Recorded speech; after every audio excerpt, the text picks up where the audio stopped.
Ladies and gentlemen, boys and girls, I hope you're having a wonderful evening because it is time for another episode of the Death of the Dark Crusade Season 2. On this merry scene,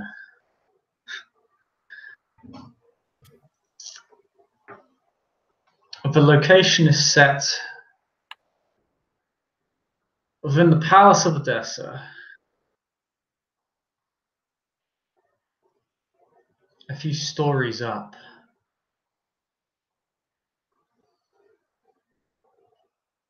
In the main bulk of the building, one of the private rooms at its center.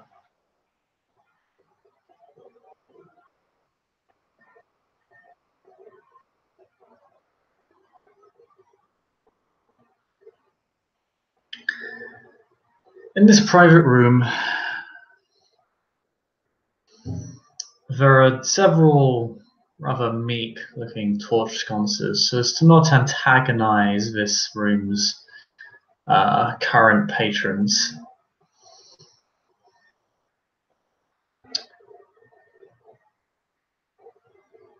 Chairs, sofas, and tables lie fairly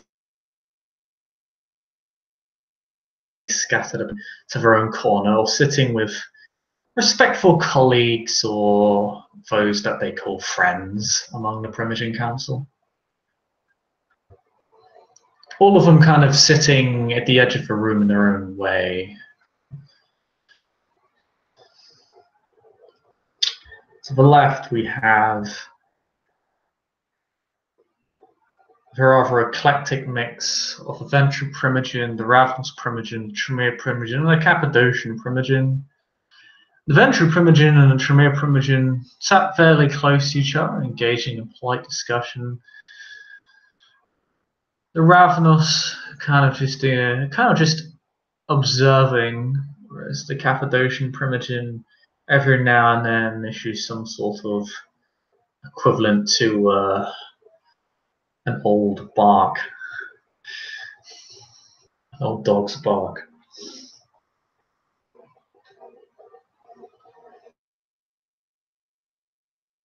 Around such company, yet nonetheless sits with them. Off in the corner, we have two other figures. On the right side of the room, the Seneschal and the Asmite Primogen. You seem to be having a much more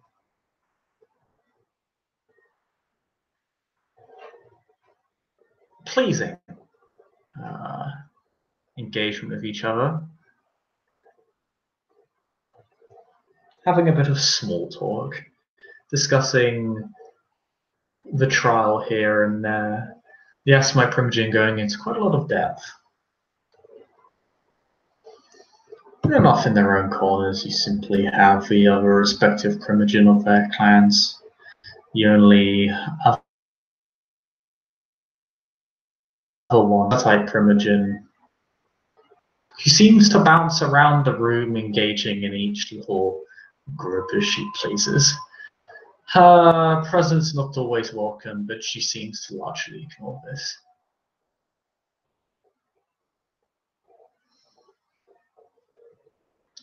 She seems more interested in the social engagements, almost as if it were some sort of Elysium than treating it like an actual trial. And seems to take quite a lot of pleasure in jabbing at the Cappadocian Primogen and spreading a bit of toxicity about the Bourgeois Primogen being absent, considering it very amusing indeed. Margot, you're also present. You're presumably sat with the Seneschal. Yeah, she's sat with she's sitting with the Seneschal. She's kind of, for now at least, keeping an eye out on all the other Primogen. Which one is the one you cut out a bit, so I didn't hear which one you just mentioned. You have on your screen right now.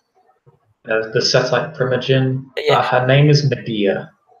She has a it switches, but she's kind of switches between the Setite Primogen. She seems to be all lively and Harmony, well, not Harmony, Harbony, Habony, who seems, oh, look at that pretty veil. Ebony is not in the room right now. Oh, okay. My bad. Okay, so she's not keeping an eye on Habony now. So yeah, she's, there's probably more of an eye out on the Sedite Primogen than the others. But it's more amused than anything. She's kind of not keeping an eye out because she's wary. It's like, oh, she seems fun to look at, and it just seems to be amusing for her to see her act this way. She is indeed amazingly beautiful, and would under normal circumstances necessitate a self-control check, but I'm being nice. However, Margot, as you wait, Gerard and Habony are in a different room altogether, or rather, MA, do you want Habony to be in that room, or? Oh, Ebony can be wherever. She's not fussed by being around Gerard. Excellent. Habony and Gerard are both in a separate room currently with the prince.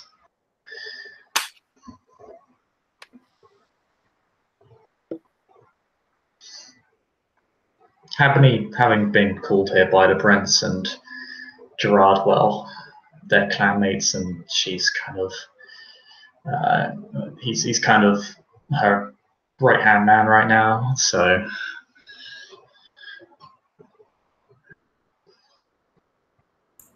Gerard is here. I hope you've got a speech ready. Of course.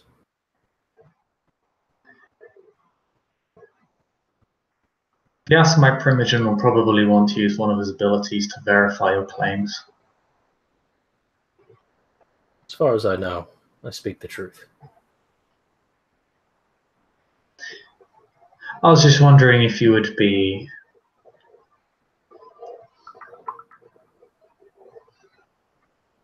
approving of that in particular. She chooses her words carefully, considering that there is an Assamite in the room. I welcome judgment. I do not run from it. There's a brief look towards the Assamite. It's hard to tell that she's smiling behind her veil, but not impossible.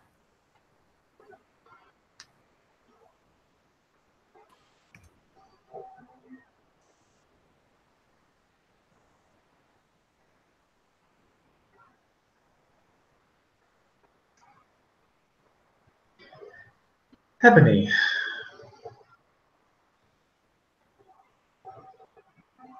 My prince.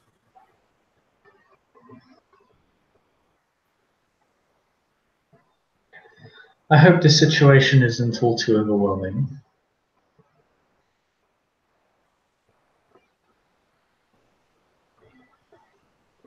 I am here to serve, as Clan Assamite ought always to do.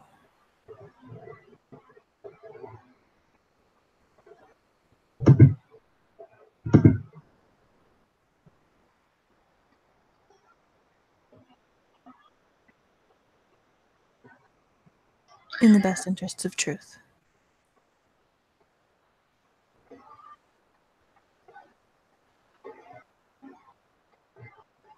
I'm glad to hear it. A second source outside of the ranks of the elders would do much to calm the city, regardless of the decision made.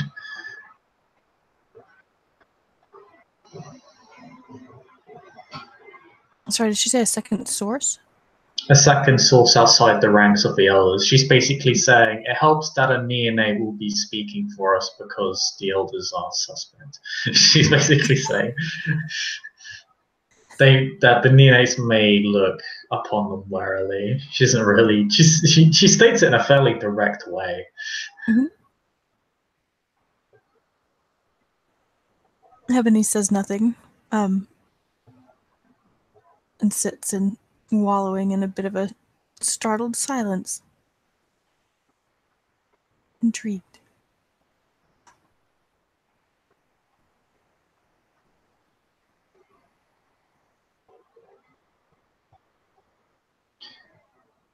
There is a small matter I need to discuss with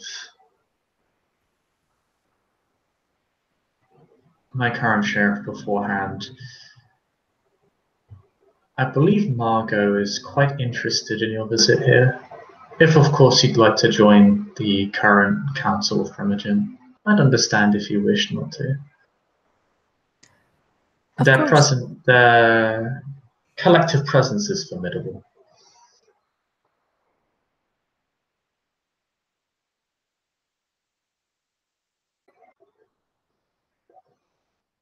That's what she has to say. I'm sorry, my phone is blowing up. Someone's either stolen a child or there's a dust storm coming. Ebony leaves She leaves the politely. city. She leaves politely. Polite. God, She leaves the death storm politely. Good news, it's a dust storm. Probably gonna die. At least we'll give you cover from sunlight.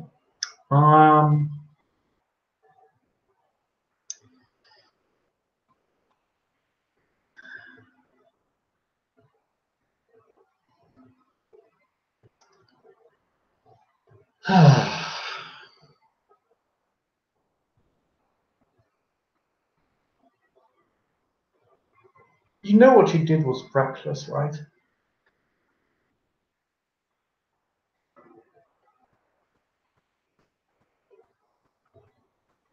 Yes.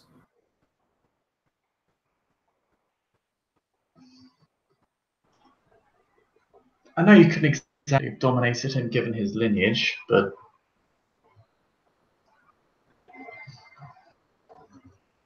both of us here have majesty.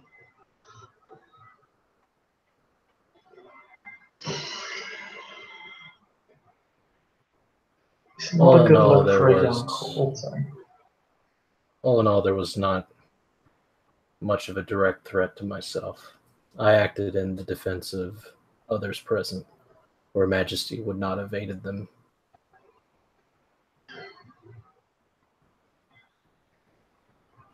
In spite of that, I don't believe the Cappadocian Primogen is any more favouring of you than he was before. He's a stubborn git.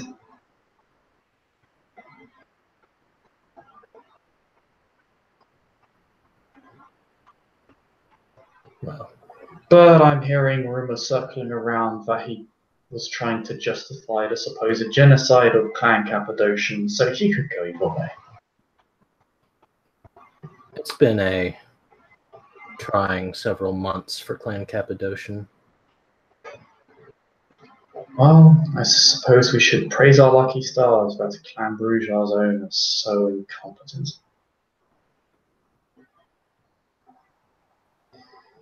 I think that we both know that this could have been settled another way.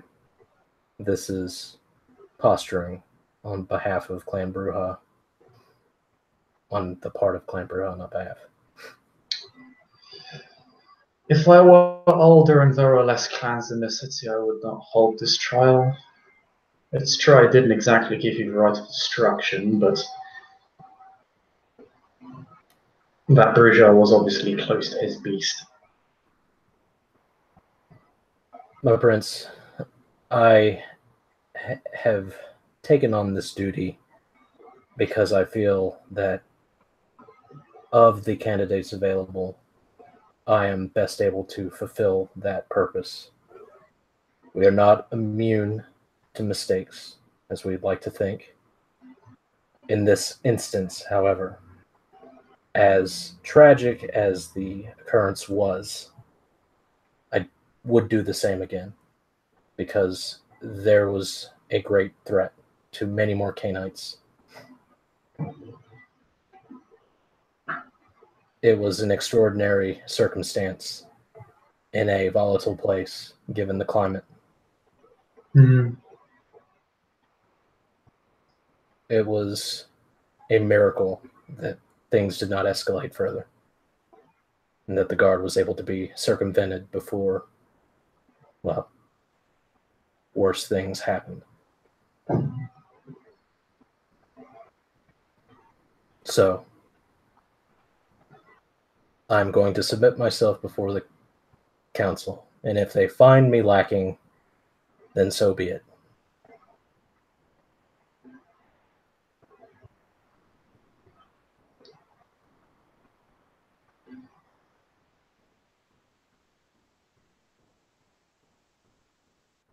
Something in that statement causes her to look a bit entertained.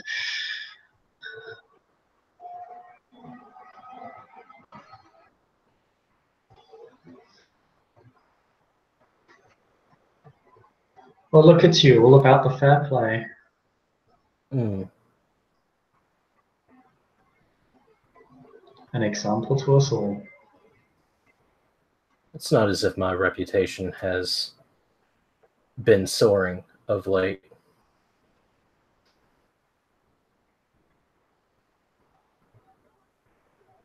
What have I to lose but a position? Mm.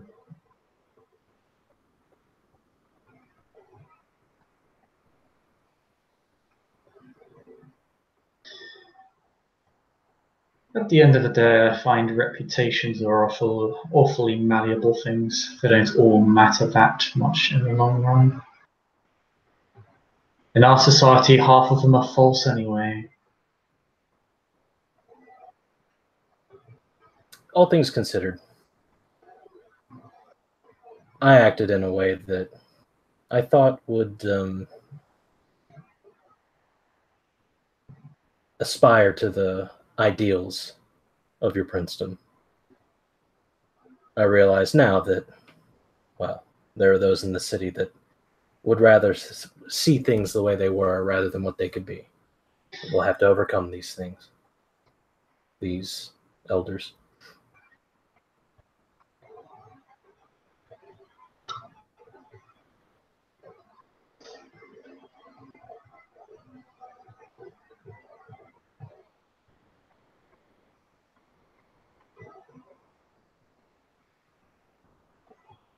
If it means anything, I doubt all that many of them will be here for that much longer.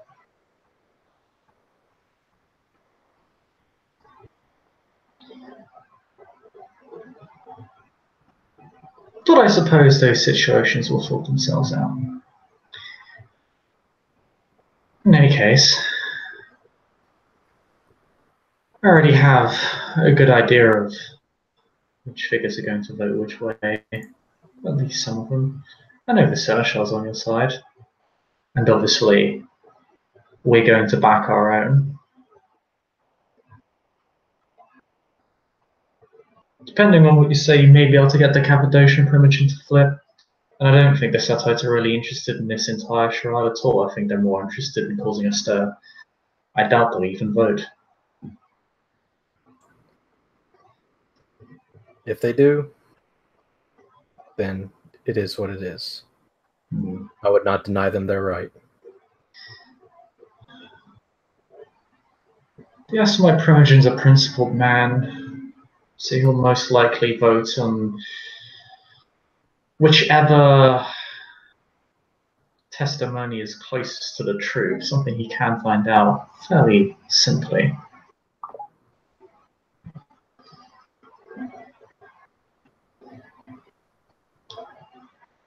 I can't say much on the Ravnos. Considering how old she is, her mind may very well be made up already. But I can't say for sure.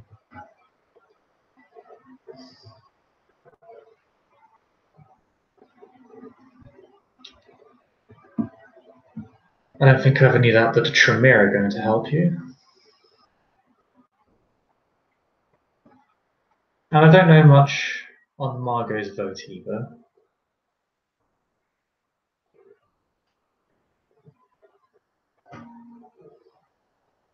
But I consider her suggestible.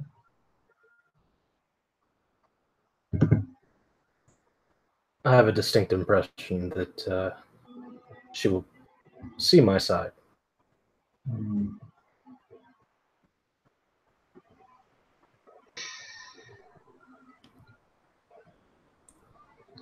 Not sure on the Arcadians. As for Trismisi, well, they're likely to vote against you on the principle that you're aligned with the Tremere. Won't expect much arguments there to sway their mind. Whereas about as old-fashioned as Vajan.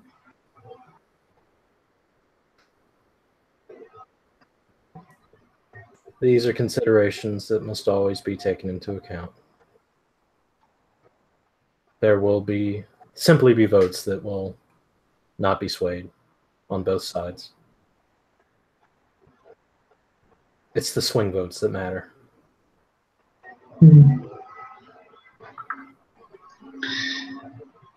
Ultimately, it doesn't really matter if it's a decisive or close victory. Majority votes for Nistro's control. And the clans in the minority wouldn't act against those who voted against them. Not when it would galvanize the majority to throw them out.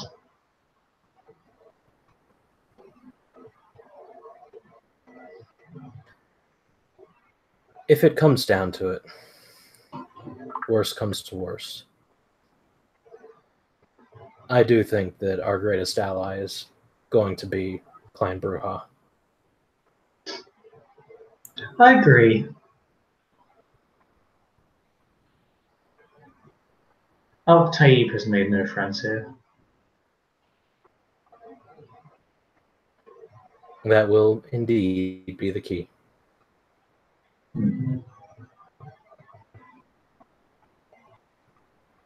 Whatever the case may be, I wish to assure you that even if this is to turn against me, my allegiance is with you.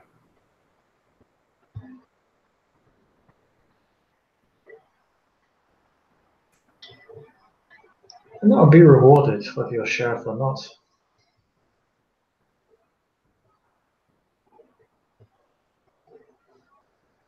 That I can assure you.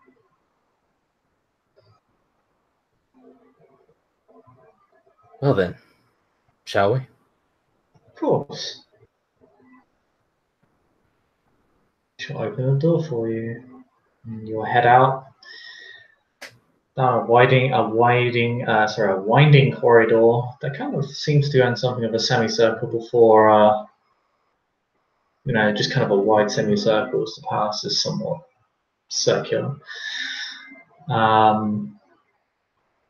Before entering another private room where all the Primogen are.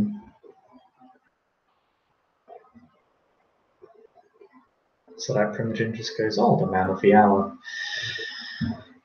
and takes her seat. During the few minutes in which Gerard and Prince have been engaged with each other,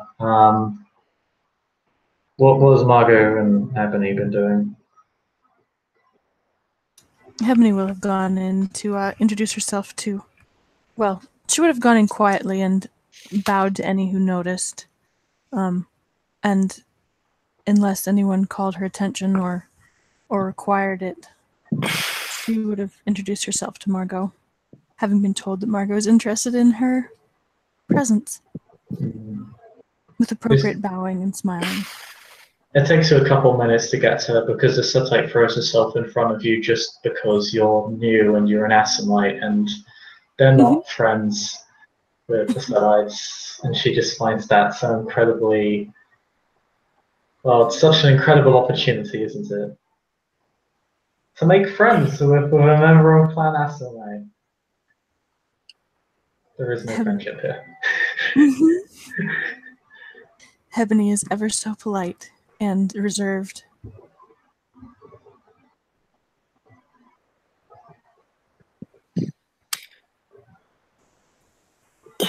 Yeah, Margot, when she saw Ebony come in, quite delighted at how different from a lot of Assamites she is, and complimenting her on her, well, at least what from the picture looks like a very beautiful veil and how good she looks.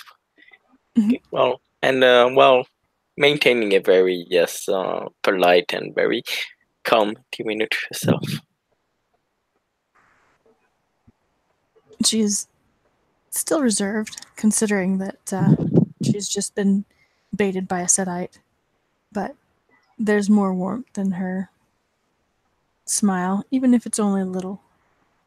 Margot's flattery she takes with slowly warming grace and several long, curious looks.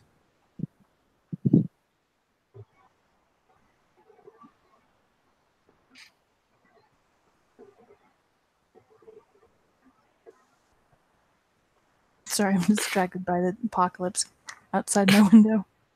The fuck is happening outside your window? Oh, it's definitely a dust storm. There's a dust storm happening outside the palace. Mm-hmm. It's the Middle East. These happen.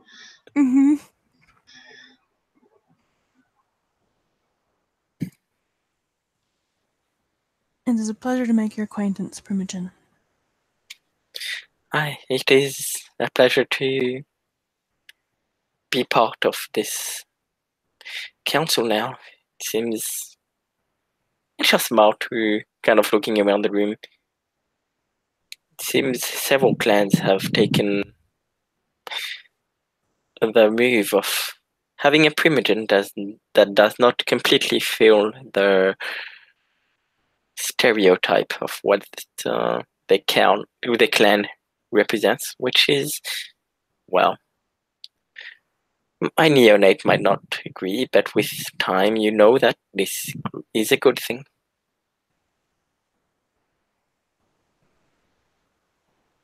She bows her head politely, accepting the statement without arguing it.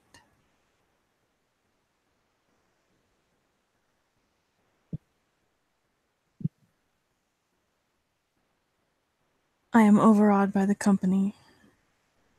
I'm simply here to offer, as Clan Asimite does, the truth where it is required. Then you are very much valuable, a very valuable asset to this council. The truth is always. Wait, how can I actually say? Shall say the truth is must always be one of the foremost outlook in any sittings like this one.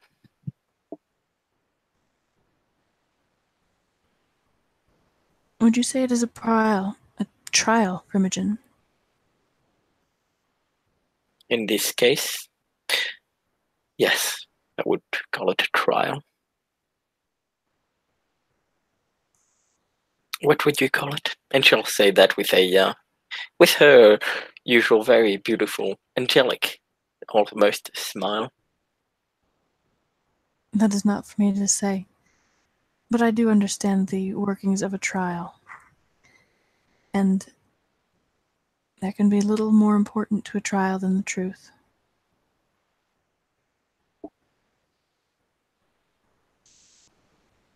And she'll nod. Oh, sorry, go ahead. No. Even if the verdict does not hinge strictly upon the facts. They must be known for a decision to be made. Indeed. A trial where the truth is unknown is a movement made blindly. And what are we if we make blind moves?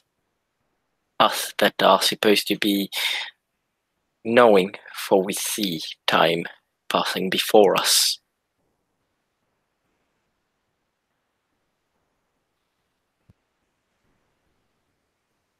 Well said.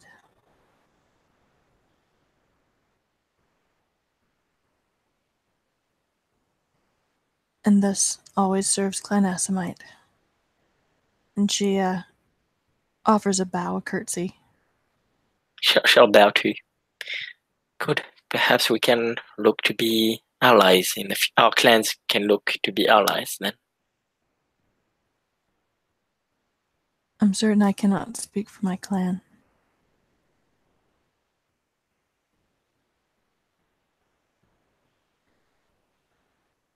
She'll nod. Nor can I promise that Clan Toreador will always be glad of the truth. She'll nod. I guess I am even as Primogen. I am only Primogen of one city, and even there I cannot keep total. Well, I cannot know what my clans think all the time.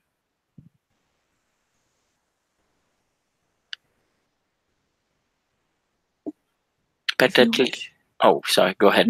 No, please, go ahead. But at least it sounds that I will look to you as an ally, and she'll nod. I hope you will do so.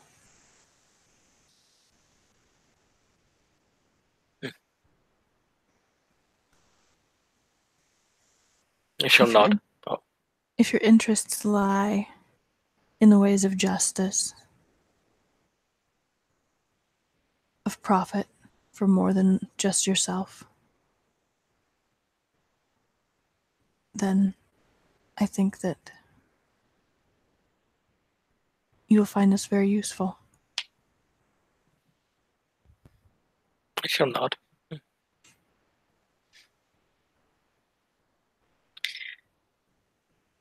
In a very interesting jewel in the in a very interesting diamond in this jewelry that is Odessa you are.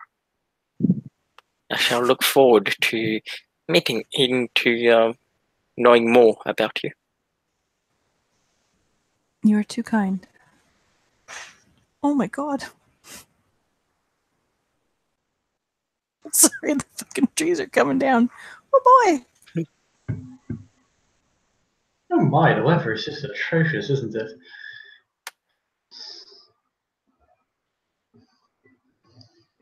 You can hear it from out here, from within here. This other Primogen just curiously interjects.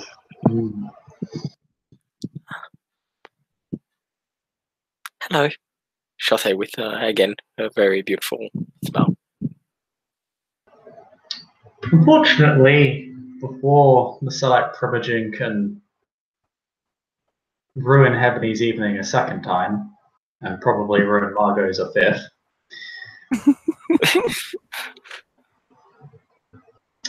the prince enters the room fairly abruptly.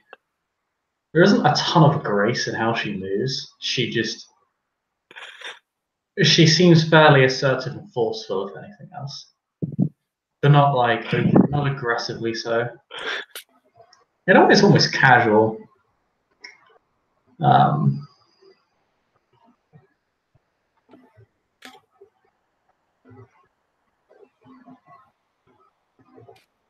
And some of the Primogen goes to rise, and her hands just kind of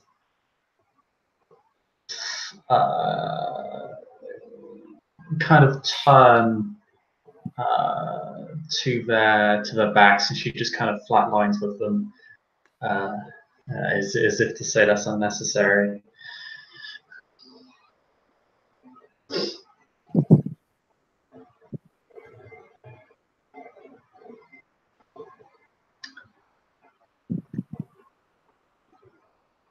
I shall cut to the meat of the matter. We all know why we're here.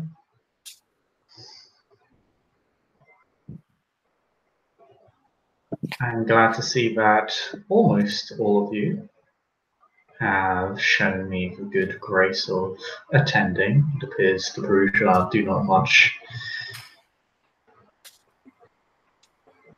care to show the same amount of respect.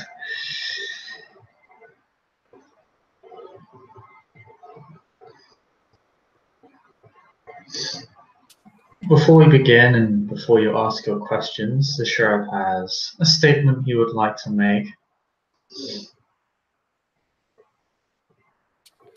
After then, you may engage freely outside of breaching the rules of Elysium.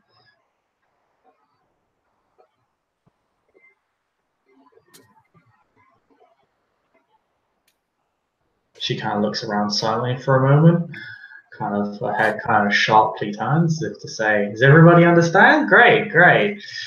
And she will just go to sit down with Margot and the Seneschal. Sheriff, please, the floor is all yours. You may offer your testimony, as it were. So Gerard sort of stands at the front of the room, like whereas the prince probably moved towards the head of the table or the area, so to speak. Gerard's sort of standing before everybody else, and he keeps his very regal posture despite the fact that he is on trial.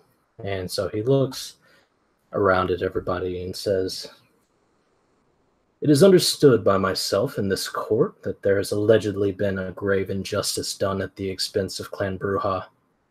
The events that transpired on that evening were dire indeed. I would not dispute that, nor would anyone present with the wherewithal to see the danger present before us for what it was. But my deepest sympathies to Clan Bruja. Tragic though his demise was, I am forced to believe that the end that Sir Lucian met was inevitable. As guarded as we all must be against the ravages that the beast lays upon us, one cannot be so careless as to utterly lose one's self-control in the face of an innocent neonate deferring to one's expertise, and an Ansel at that. As understanding as we all are to the particular malady that so afflicts Clan Bruja, it does not excuse this damnable behavior.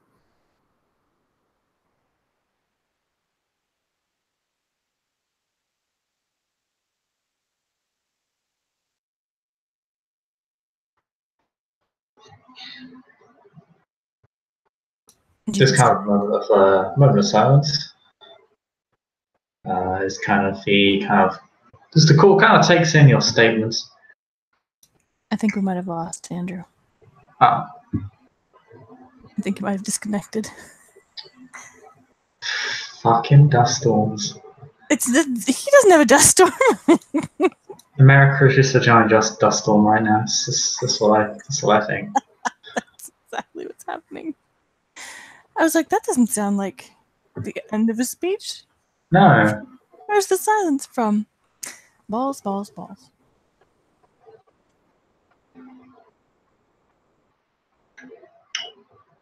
No bully, Gerard. Dust storm, stop it.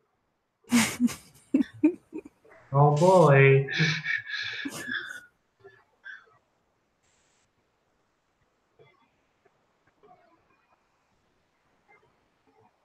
Yeah, he disconnected. He's on his way back. So I'm back. Welcome back.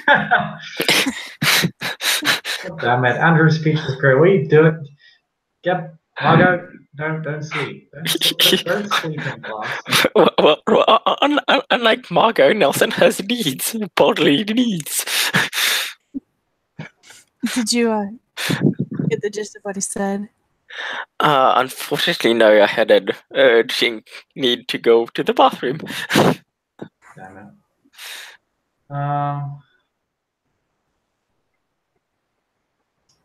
We'll give him a bit.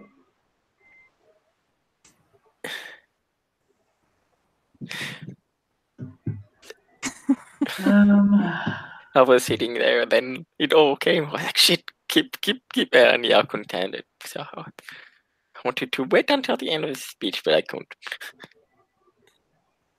His wireless adapter just hates him. Anytime that I really feel like it's like connected to his heartbeat, and anytime that he gets excited, it's just like, Nope. I see you're making a big important speech. Would be a dick move to cut out right now. And cut out.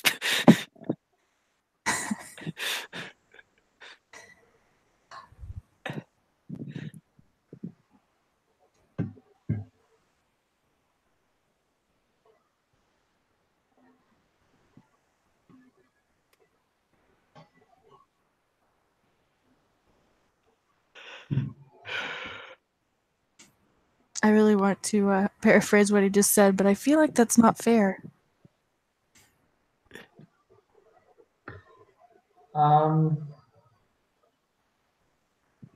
TLDR, Margot, he was saying that while it's sad that Lucian died, ultimately his fate was inevitable and his behavior was damnable, given the location and his actions. And that the condition of a bourgeois, while relevant, is not an excuse. Yeah.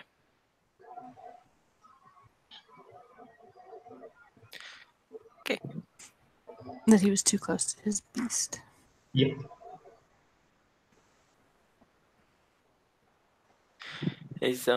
So is this time for the other Primogens to talk or not? No, we're waiting for Andrew to come back because he never got a chance to finish his speech. So we are just waiting for him to come back.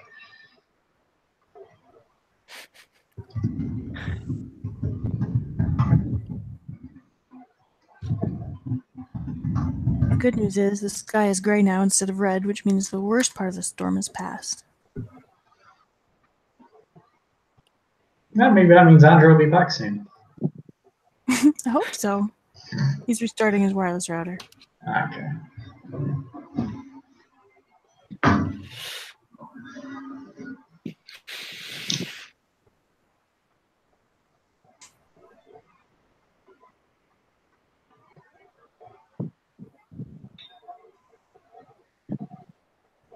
Meanwhile, Hubney's just going to be a shadow in the corner.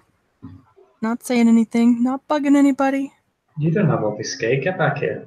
Dang it. Look at her being a traditional Assamite. Oh no, traditional Assamite would probably have devaporized half the room. And then they would have Here we go again. been there with the shadows looking. Welcome back. My wireless adapter has the most uncanny sense of when I'm about to talk for a long time. Yeah. Yeah. So where was I? You said that his behavior was damnable. Damnable. Yes. Oh, good. Well, that's a nice even break on a paragraph. It was. It was. We weren't sure that you were done talking, in fact. Okay, well, let me get all this other stuff. There we go. Okay, out of that. Yes. Here we are. Excellent. Okay. Damnable behavior. I am aware that the accusation levied against me is that I did not receive the right of destruction before ending Sir Lucian's own life. I would argue that any canine thrust into the circumstance that I was honor-bound to intervene upon would face an impossible choice indeed. It is my duty as sheriff to enforce the prince's will and the traditions within the city, and whilst Sir Lucian was in the grip of the beast, I was faced with the task of preserving the sixth tradition, with a cadre of city guards and soldiers fast approaching, and the lives and reputations hanging in the balance of all those suddenly embroiled in the mess that unfolded, including my own. The damage was talk slow. Oh, my bad. All of this, and so very little time to act in a decisive manner. I give all due credit to Clan Bruja. Sir Lucian's savage strength and speed was impossible to restrain before his unleashed fury would destroy one unrelated to the source of his unfortunate frenzy. I did not wish to inflict final death upon him. I intended a crippling blow, not a fatal one. And it would appear he was already weakened from other sources, betraying his constitution despite his apparent vigor. In nights such as these, there is precious little room for error, and everyone stands upon the straight razor that is a necessary evil for this city to heal its wounds. This curfew has placed extraordinary strain upon us, and in this moment I judge the sixth tradition to be the greatest evil that could have befallen us there. The breaking of it, that is. But not so much that I would have seen the esteemed Merchant of Bones, Omar Shadid, Irene and Memnon of Clan Lasombra, Al-Qadir of Clan Assamite, ashed before taking action against him, not to mention how many mortals of the Watch? As one might expect of Clan Bruja, I trusted he could accomplish that grisly task. So it is with this that I submit myself to this court of Edessa. I trust your wisdom will illuminate us all, and that the right judgment will be levied. And he bows and steps aside.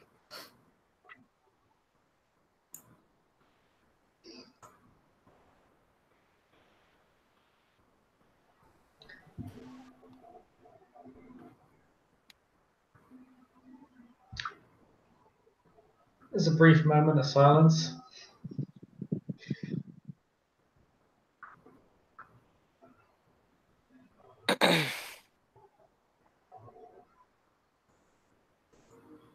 Margaret, is there anything we wish to say? Or anything you wish to ask?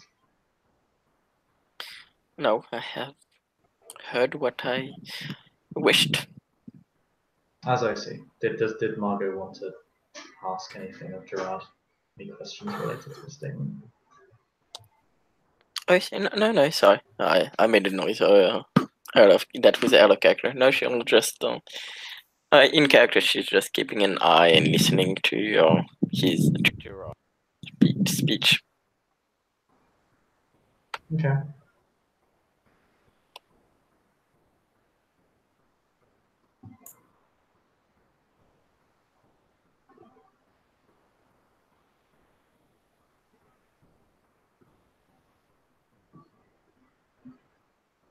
The Asmite Primogen just kind of half raises his hand that's raised on the desk as if to kind of draw attention to himself.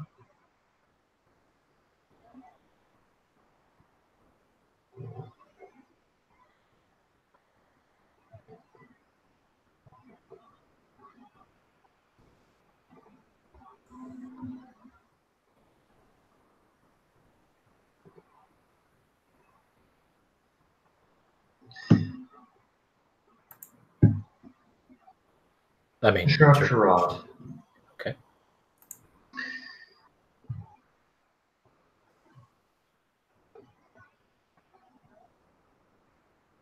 Primogen.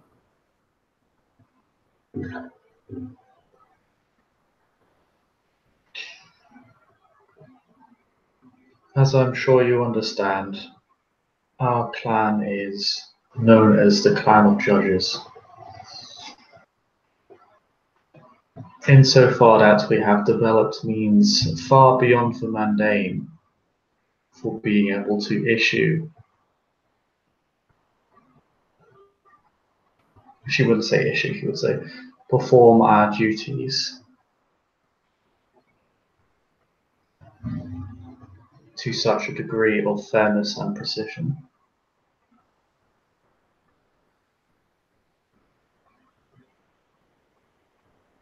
Quite so. While I undoubtedly trust you are a man of your word, I am still on a bound to go this step further in verifying the truthfulness and honesty of your statements, irrelevant of that trust.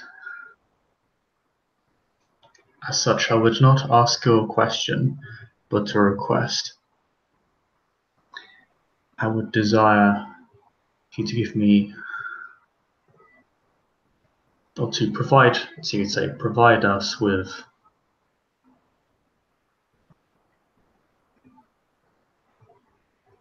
a small file of your vitae. It will be destroyed in the process of verifying your statements, so there will be no opportunity for misuse. And if you wish, you may see it destroyed before your very eyes. I have no intention of hiding this particular trait that my clan possesses, or the process that we use to verify the truthfulness of those submitted before us in judgment. I would submit myself to this, so long as I were to be able to witness it.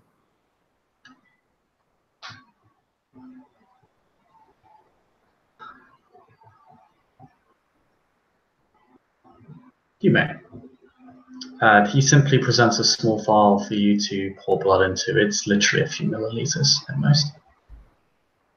Okay. And I will, 1 moment.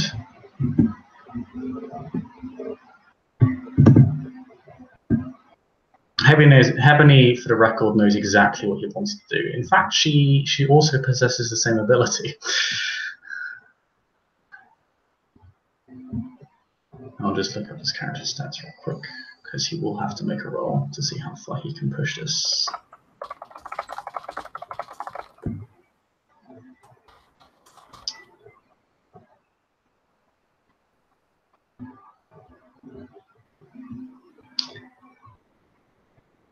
He makes a...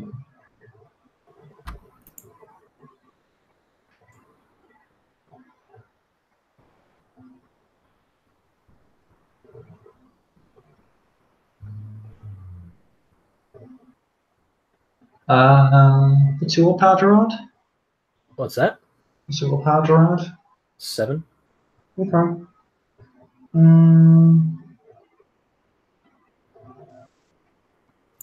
What dice roll are we in, by the way? Oh no, he's rolling against your willpower. I mean, just in general, like for my knowledge. 3. My We're in edification. 3. Okay. Okay. He gets a success.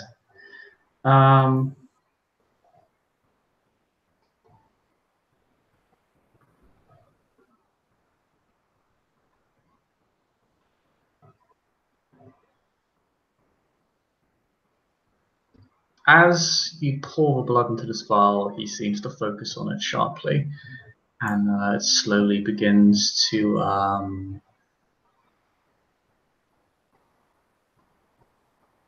kind of burn before it quickly dissolves into smoke that kind of swells up in the vial. As he does so, he will actually ask a question.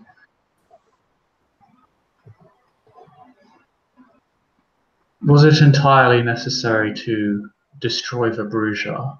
I am taken to believe he was destroyed through mundane means. Not a simple task.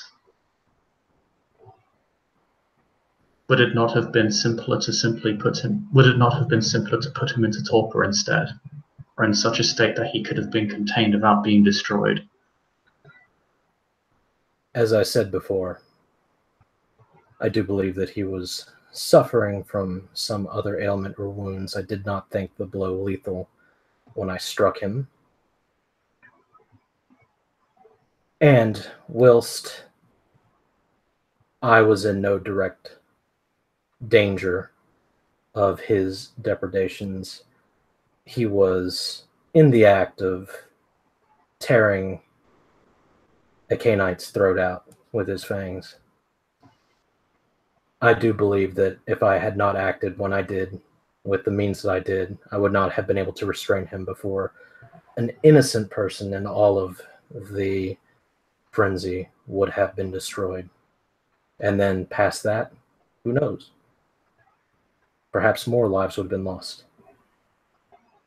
I did not intend to strike him dead. Are all of those statements true? Yes. Does Gerard believe them? Okay. I mean, can't help I rolled 20 some odd damage. I mean, shit happens. Yeah. That's true. Sometimes I just don't know my own strength. As the blood burns away fully and the smoke kind of ekes out of the vial and just slowly drifting throughout the room. Kind of if someone just smoked in it. Thank you. This is all I have to ask.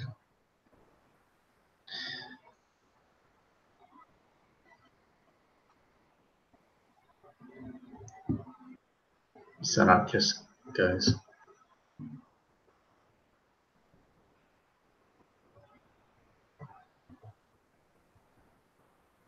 With due respect, Primogen,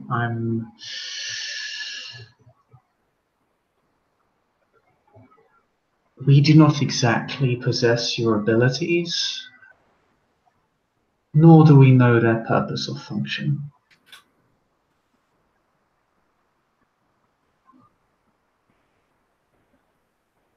And he'll just say in return,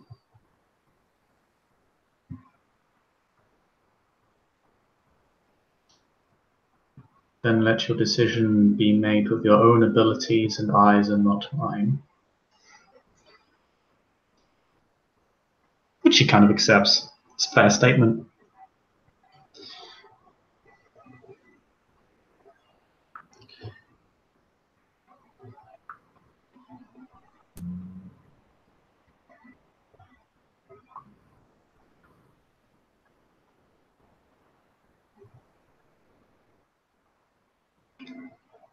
Primogen kind of pipes up.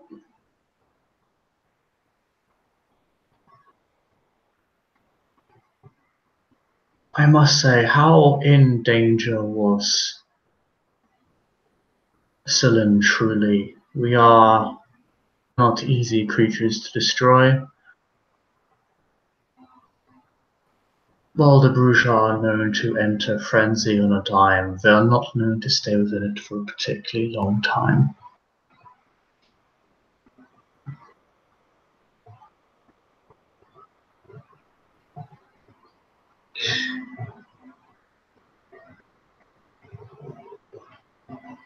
How are we of this council to know this is simply not a conflict between two clans notorious for infighting?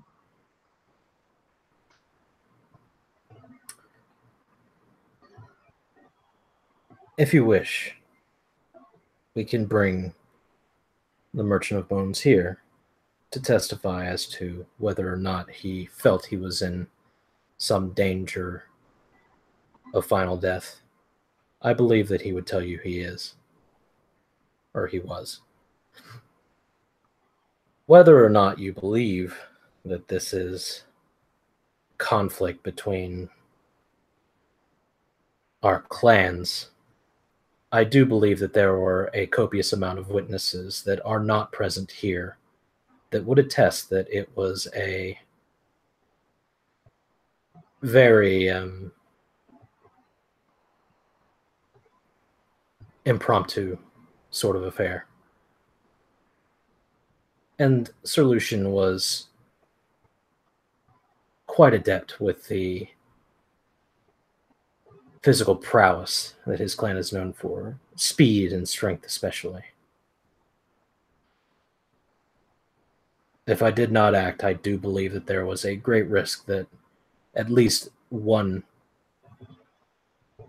person would have been destroyed, and possibly him as well. So, by my calculation, by my estimation, I would have rathered the one than allowed it to happen and then have two corpses on our hands.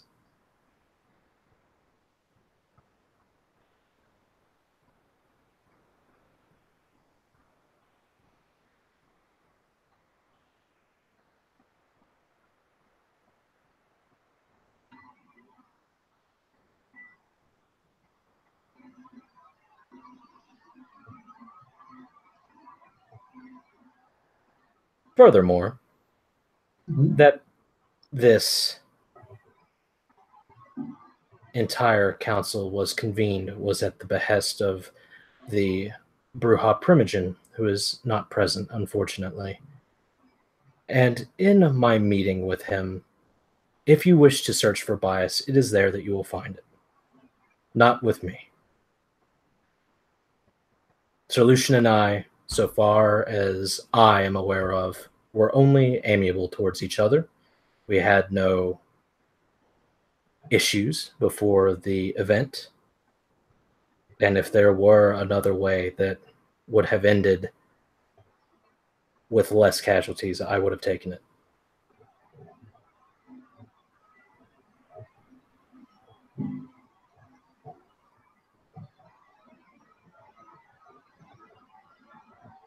Greater tact, perhaps, but I understand.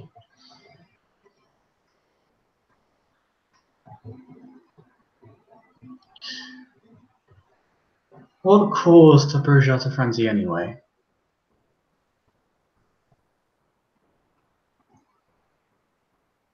I do believe a neonate of Clan Assamite, Al-Qadir,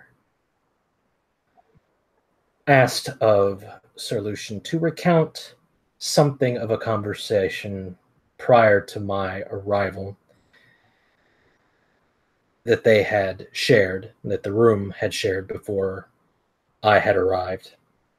He asked, or rather deferred, to Sir Lucian's expertise on the matter, and something in that deference was taken as insult, and Sir Lucian frenzied. Sorry, what did he take offense to? The legitimate thing was he asked if Sir Lucian would explain something to Gerard that they had already talked about, because he felt like Lucian was more better able to explain it, and something in that act drove Lucian to frenzy. It was very innocuous. And Gerard believes those statements to be true, yes. I mean, he witnessed it. That's the best he can come up with. As long as he's being honest. He is. I would roll deception if I wasn't. Okay.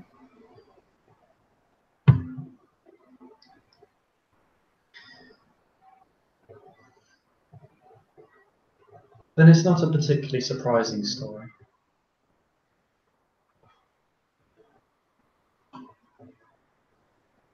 A shame the circumstances were so dire. Perhaps his injuries had something to do with his frenzy.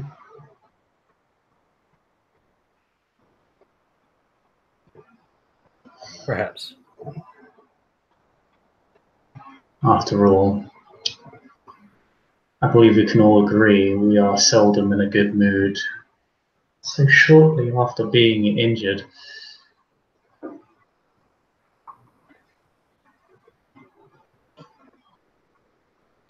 such things incessantly nag at the back of the mind. It can be easy to lose track of.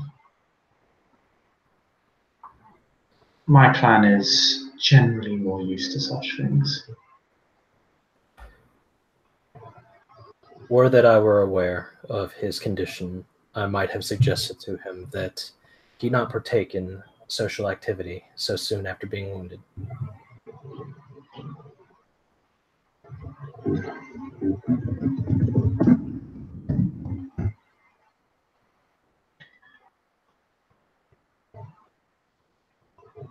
That would have been wise advice.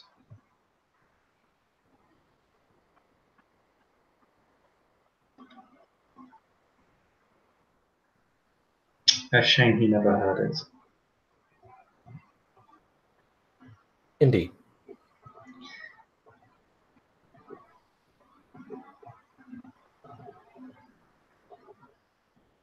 I bore no grudge against Sir Lucian. I thought that he was a fine individual. Circumstances betrayed him to his death, unfortunately.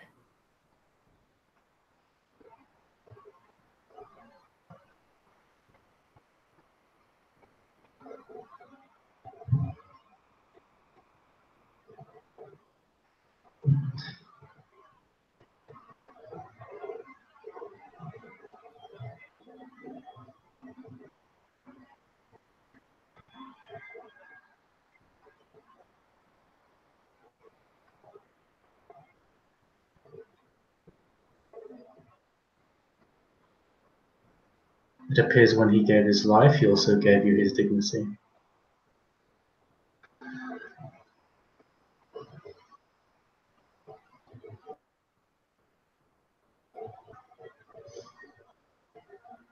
But that is all.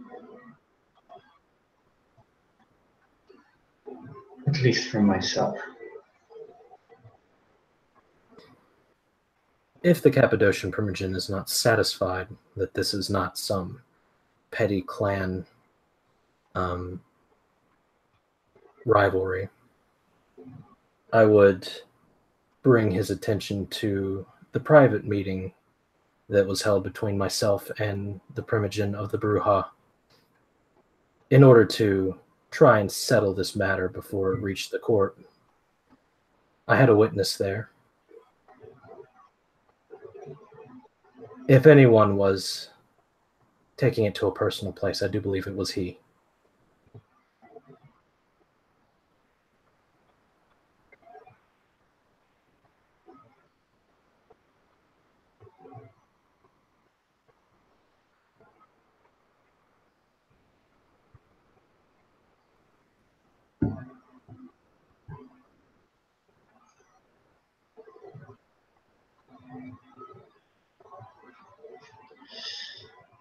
The Primogen gives your words some thought, with the same look of derision he really gives all those younger than himself.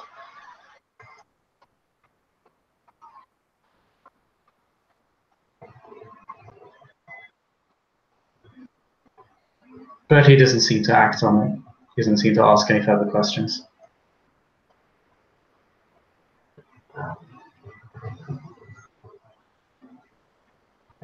Nobody else seems to have any further questions.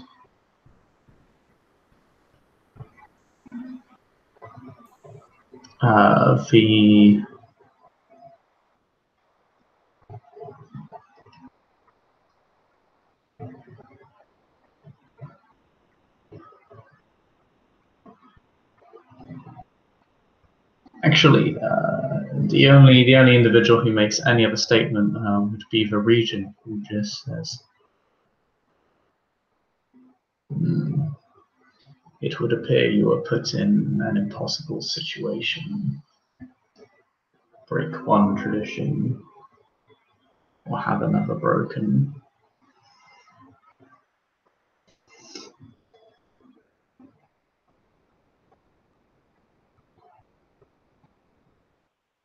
Not exactly an easy situation to be placed in.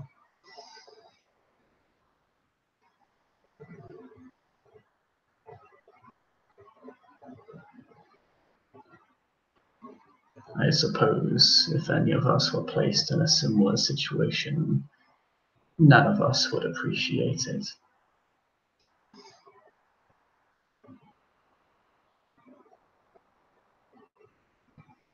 Particularly for those of us that go out of our way to hold a standard.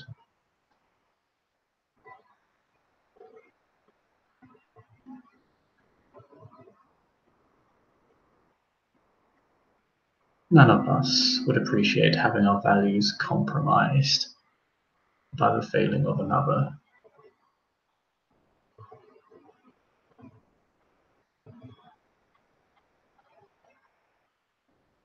I suppose this debate could be framed as less of criminal activity and more of the least of two evils.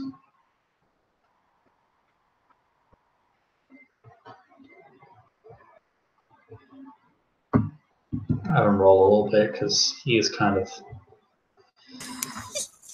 playing attorney, so we'll see how well he does it.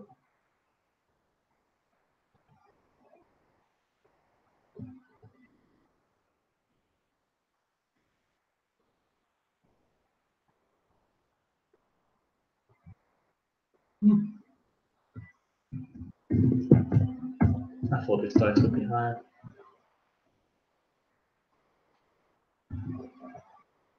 Nah, he's not that bad. He's not the best. But he does a fair job of reframing the debate.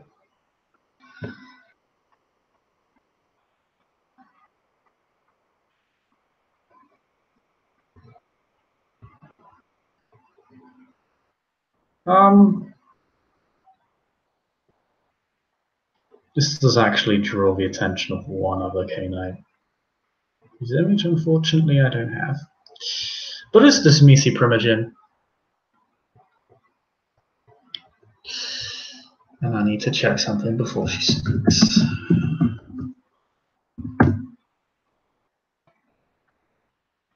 Okay. So, but his Misi Primogen is not kind of dressed in a normal regalia that she wears. She actually kind of wears fairly sturdy, long robes that are actually a little bit tattered. Her hair is very unkempt.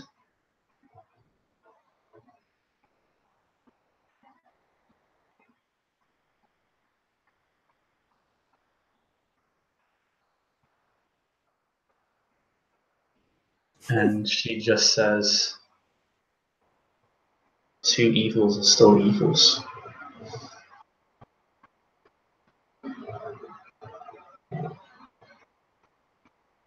For those that do hold ourselves to higher standards, we would have never allowed this situation to come to pass at all.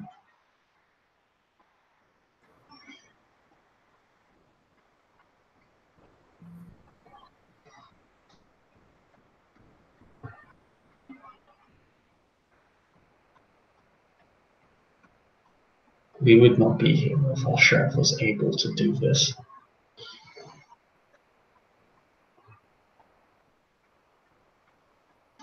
For the record, you are obligated to challenge that statement. She is challenging your honor. I'm just waiting till she's done. She is done.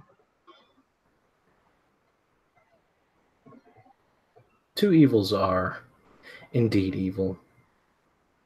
Again, I do not deny that what I did was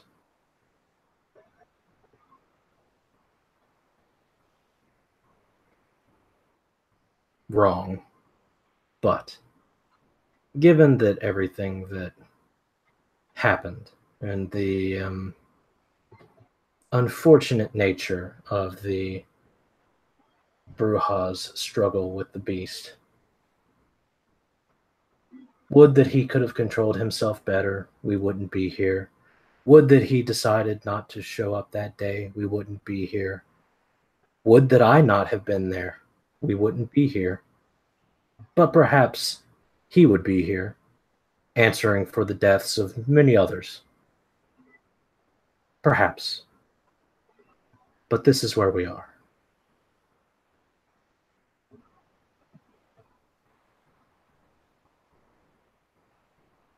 I am not denying that I struck him down.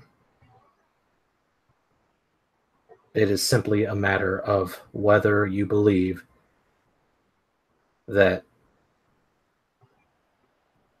what I did was equivalent to the catastrophe that was unfolding before me.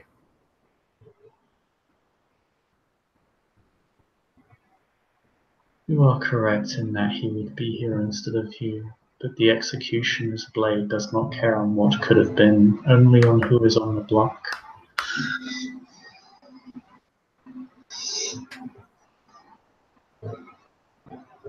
Then perhaps I have misjudged the aspirations of this new princedom. And if that is your verdict, then I sincerely doubt that there is anything that I can say that will change your mind.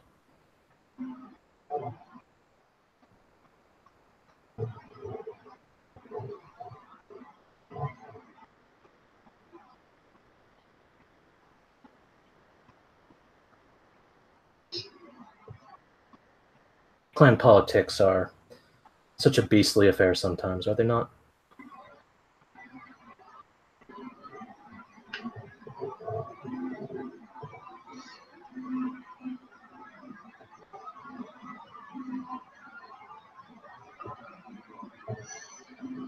It is a Ventry standing before me accused of slaying a Bruja. Not a member of my clan accused of slaying a usurper. Shamir doesn't really flinch at that. He doesn't even respond to it at all. And I hold no ill will towards the slaying. I did not when I did it. I merely did what I felt was necessary to preserve the silence, which was imminently in danger.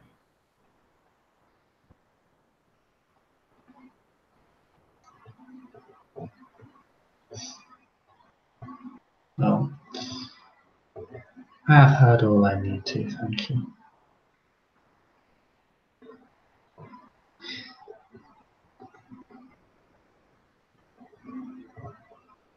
I look forward to hearing your unbiased wisdom.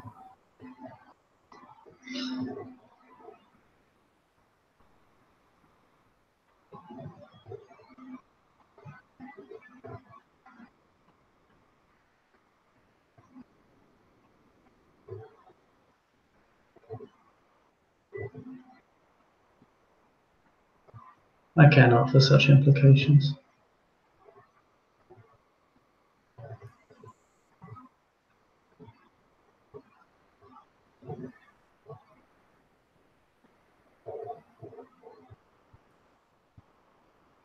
As you say. Remember who you're talking to.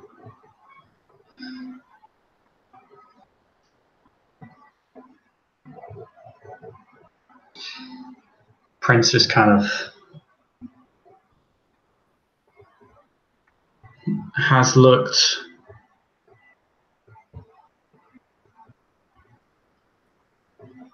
awfully. She's looked almost as bored as the Setite.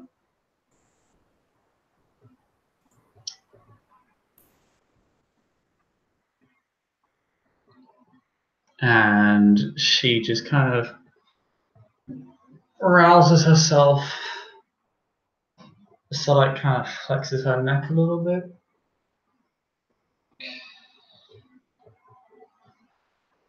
And the Prince just says, "Well, if we are concluded here, I believe a small recess will be in order. We'll reconvene in 10 minutes. Please take your time."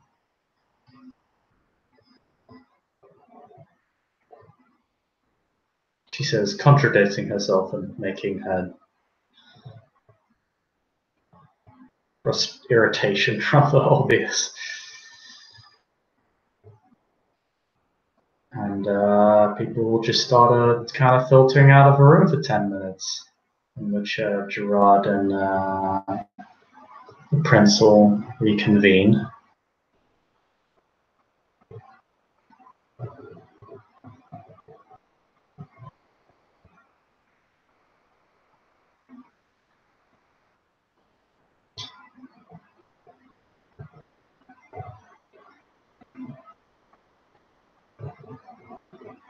Lovely speech. The rest of it is the questioning was a waste of my time. I suppose the Assamite was, well, an Assamite.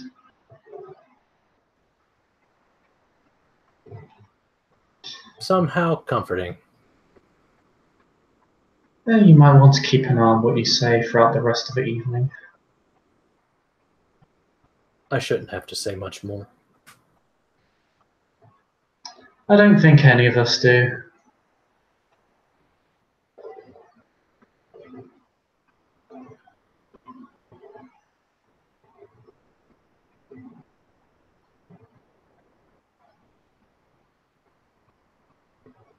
As you say, my prince.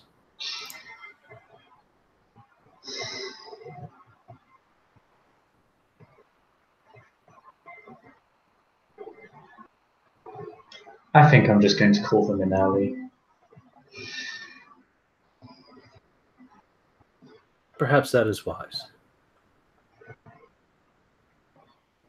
I believe we both have more important things to be doing.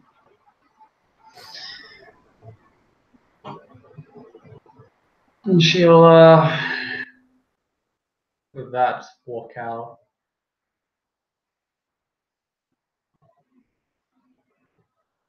Herd the cats back into the room. Meow. Yeah, Margot, the prince finds you and says, "We are reconvening early. Please do be brief. You wouldn't want to lose the opportunity to vote." Of course, my prince.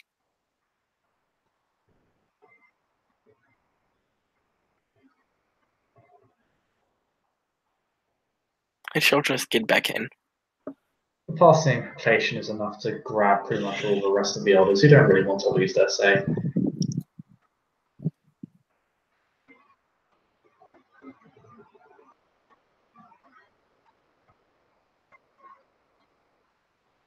So let us cut to the meat of the matter once more.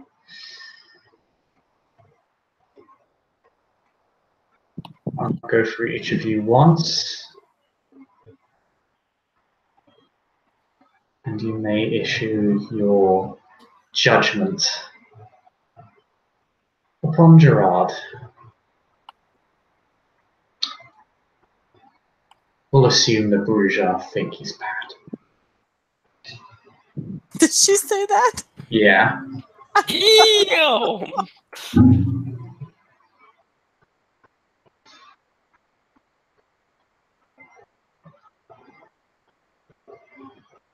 So, I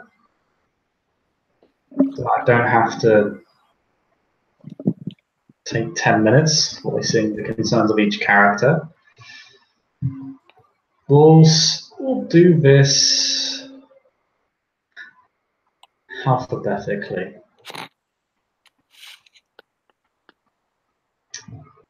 So, I will not do this alphabetically. We're doing this in an entirely different order. That's at my convenience. So, we'll start with Clan Venture. Andrea Ardalian is asked what her verdict is upon Gerard, and she insists that, in spite of everything that has happened, he is an honourable and loyal gentleman to this court and to the traditions, and that, in spite of the lackluster circumstances that were thrust upon him, and not the other way around, he made the best judgment call that was available to him at the time, upholding the silence over the destruction to a Canaanite that, if they were allowed to continue, would have inevitably been destroyed as a matter of punishment for destroying another. And in fact, urges that, in spite of breaking the fifth, he also upheld it by protecting virtually every other Canaanite in the room.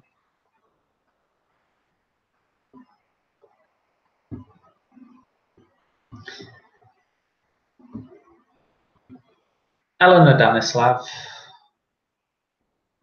the Tizmisi Primogen, argues that, in spite of the lackluster circumstances, there are other options available. That the frenzy could have been waited out, that Lucian could have been tortured, and that the situation that is now thrust upon the Primogen by the sheriff is due to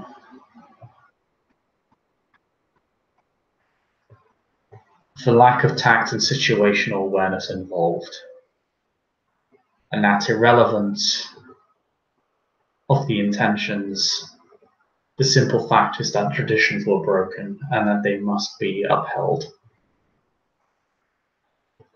regardless of who stands before them, regardless of their position or title.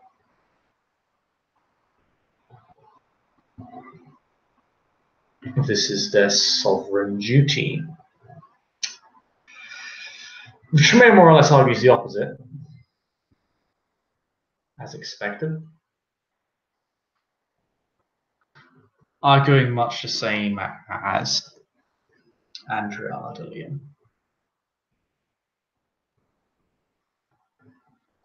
And that ultimately, if we're to punish Canaanites for choosing the lesser of two evils, they may as well all be dead. That if that is the case, then perhaps the Perhaps he who hath not sinned might cast first stone. He very much doubts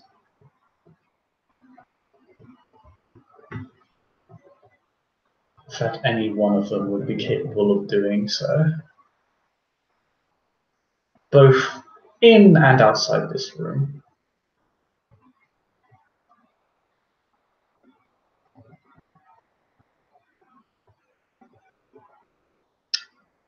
So Myra Basu,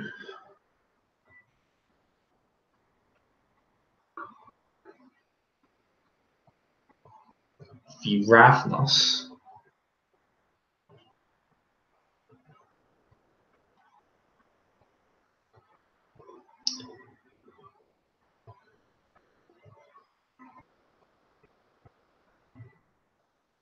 abstains. She states that she perceives this to be a matter outside of her clan's concern. But more importantly,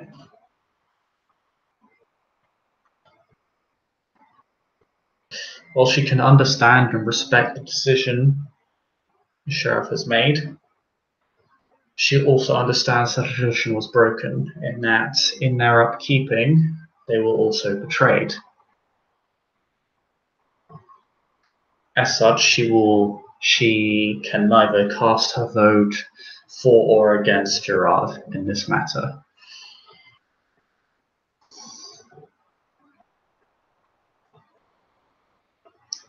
But that she hopes such a situation will not present itself in the future, as she believes everyone in the room might agree on.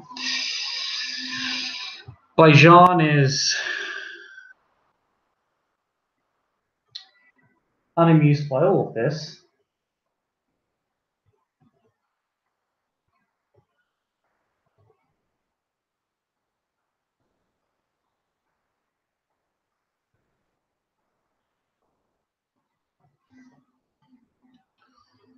but he ultimately casts his vote for Gerard. Very begrudgingly so, stating that while the actions of perhaps both parties involved were subpar to the extent that it has drawn all of them together into this council,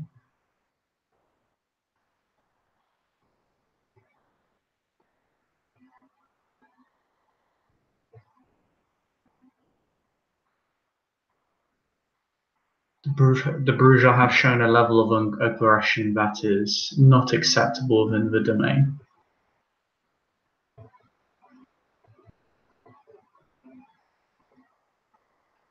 And suggests that this violence might simply be a prelude.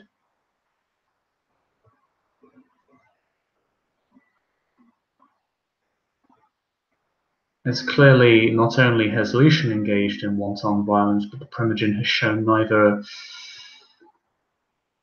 respect, honor, or compassion.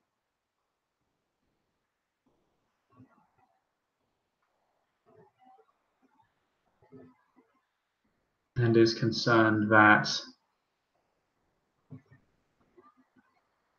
this is violence that has been encouraged by another and should not be tolerated in any circumstance. But such things are even more worrying.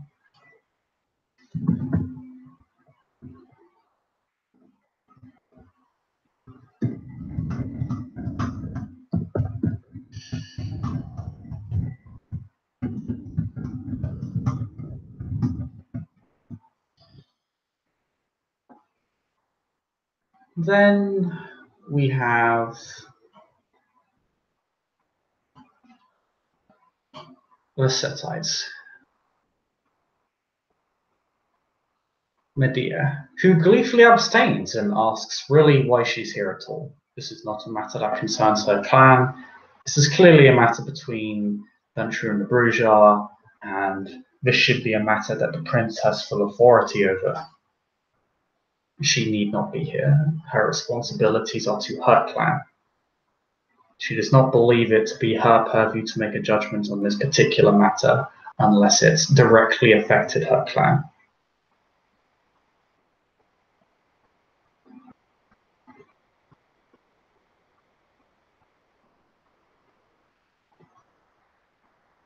Though she is, if nothing else, thankful that she had an opportunity to converse and debate the matter of all the Primogen, if purely from a philosophical perspective.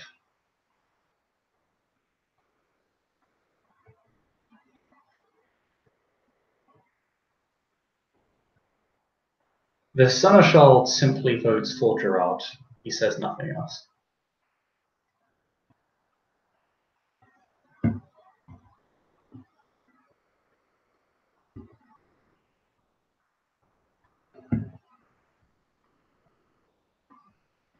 I'm just going to briefly keep track of votes so far and who I have gone over.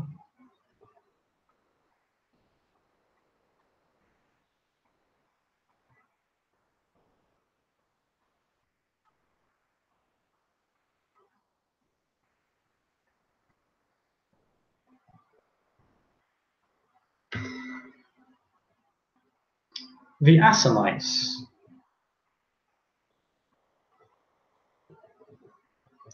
Yes, my Primogen.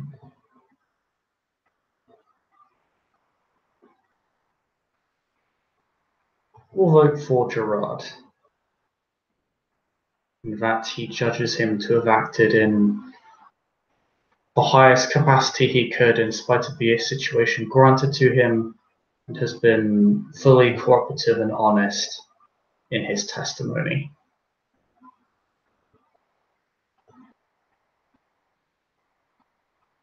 And by taking responsibility for his actions, he has proven himself worthy of the position of sheriff, in his humble opinion.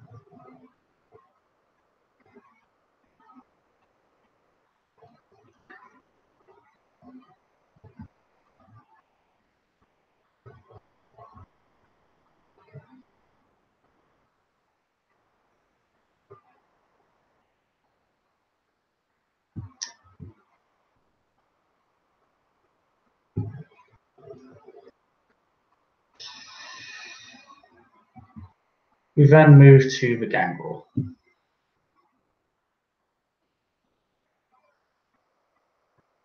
you just go ahead and put that picture up again? That'd be great.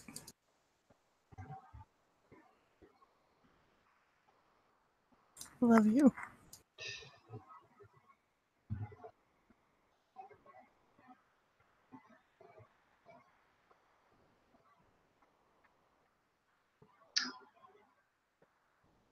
She personally finds Gerard innocent of any wrongdoing in this particular matter, but doesn't expect such a situation to occur again. And if it does, for Gerard to be, or for the sheriff to be, more prepared, that perhaps this might be a lesson that can be learned from.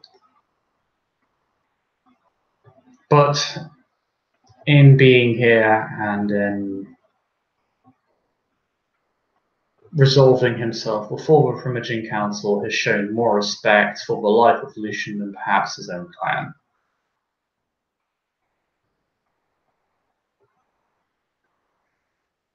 Wait, what's that? She suggests that Gerard, in presenting himself before the Primogen Council for judgment on this matter, shows perhaps more respect for Solution's life than his own clan is doing right now.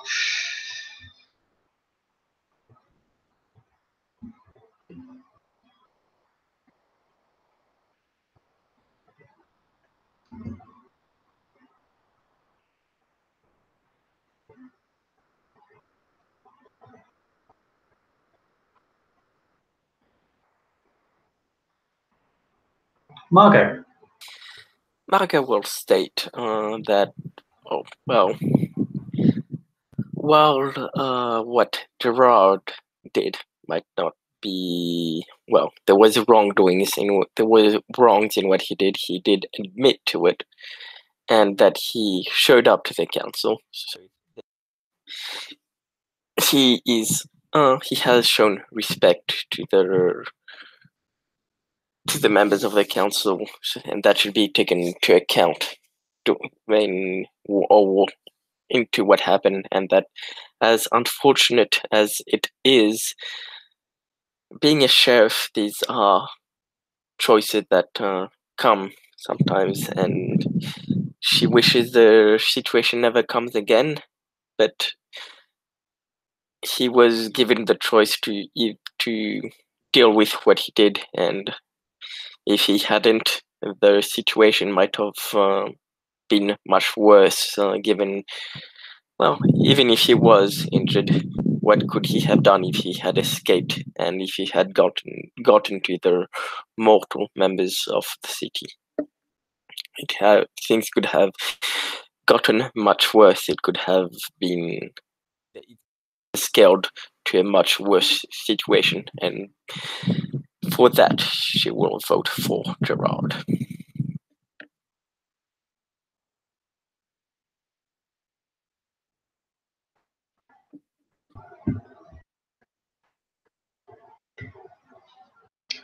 Well, I believe with that, a decisive majority has been settled upon.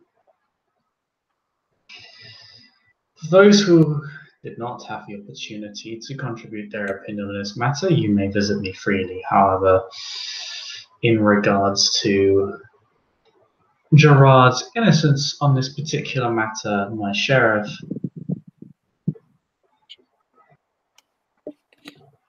it is clear in what path the court has swung in. However,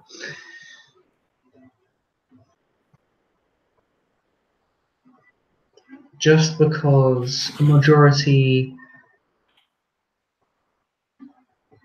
believes in a certain point of view does not invalidate the views of the minority. And I believe both majority and the minority can agree that such a situation is not ideal and should not occur again. So to address the concerns of the minority involved, in particular those of the aggrieved bourgeois,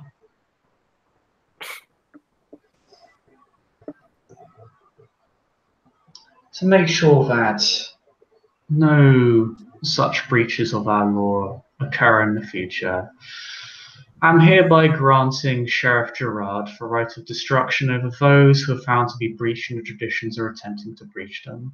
I hope this pleases and satisfies all involved, and will put to rest any future qualms that the court may have with my sheriff, and that he is acting within his duties fully and fairly. She gives a slight smile. And I believe with that we may conclude this meeting. If you have any business to attend to, you may do so. If you wish to meet with me later, we can arrange something right now. However, there are certain errands I must attend to, so I shall be gone for a few hours. But you are welcome until the dawn. And if you wish to accommodate yourselves for the night, if perhaps such engagements are so fulfilling,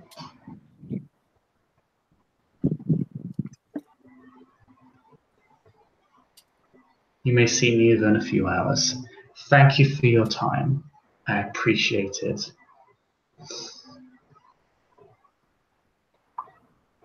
If it pleases the court. For those who feel I have acted wrongly, if you wish, you have my personal assurance that should such a situation arise again, and clan members are represented that do not share the ideal of what happened on my behalf, I shall abstain from getting involved until we are able to put away the source of the frenzy, so that no one feels that they are being unfairly targeted.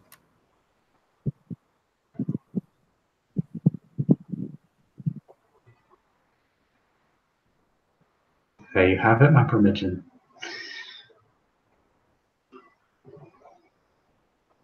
And I apologize in advance for the lives of those who are lost in the interim.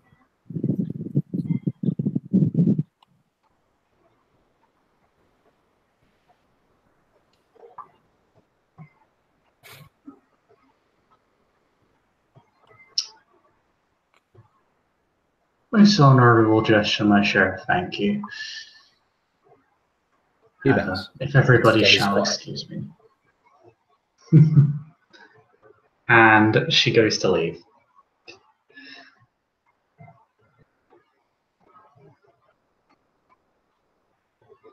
Is there anything else anybody would like to do at this point in the scene? Nope. Very well then.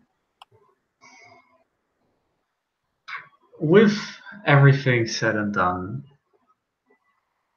the court shall return to its normal activities. Many Canaanites leave. No one stays. Perhaps there is some talking between the Primogens, some murmurings at the politics of the evening, but they do not stay for more than an hour. And soon the palace is silent as can be in the middle of the night, and that is where we shall end our scene. Thank you, players, for playing. Thank you, watchers, for watching, and we'll see you all next time.